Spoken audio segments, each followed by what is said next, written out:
Once upon a time, in a sun-dappled corner of Evergreen Forest lived Pippa, a cheerful fox with bright eyes and a dancer's heart.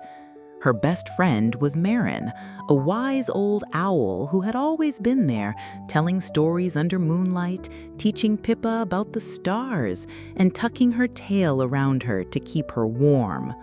But one autumn evening, Pippa noticed Marin moving more slowly.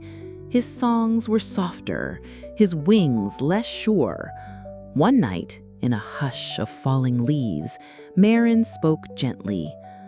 "I won't be here when the snow comes, dear Pippa. I'm very tired, and soon I will sleep forever." Pippa's world swirled with shock and confusion. She tried to hide it. She darted into the fog and whispered to the trees, but the ache in her heart only grew, stretching wide like a forest.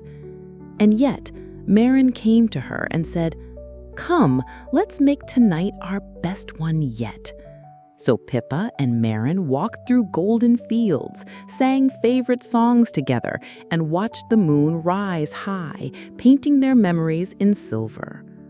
True to his word, when the first snow fell, Marin was no longer there. Pippa cried under the white world, and the forest felt vast and empty, a forest-sized gap where his wisdom and laughter used to be. But her heart remembered. The rustle of leaves, the glimmer of moonlight, the echo of Marin's songs, they all helped to glow gently inside her, like coals beneath white snow. The gap in her heart felt less empty with every memory she cherished. Pippa gathered the forest's youngest, their eyes wide with wonder. She cleared her throat, a little shy, then began to tell a tale Marin had taught her about the first star that ever twinkled. As the words flowed, Marin's voice seemed to echo in her own, strong and clear. Soon, more creatures gathered.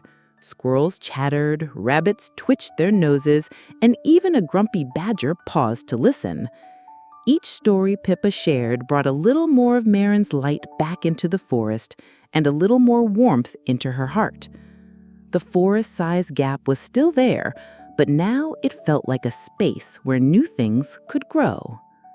Pippa didn't just repeat Marin's tales, she wove in her own adventures, her own discoveries, and her own special fox sparkle. She taught the young ones how to find the sweetest berries and how to listen to the whispers of the wind, just as Marin had taught her to read the stars. Soon, the Evergreen Forest continued to hum with life and laughter. Pippa, the cheerful fox with bright eyes, was no longer just Marin's student.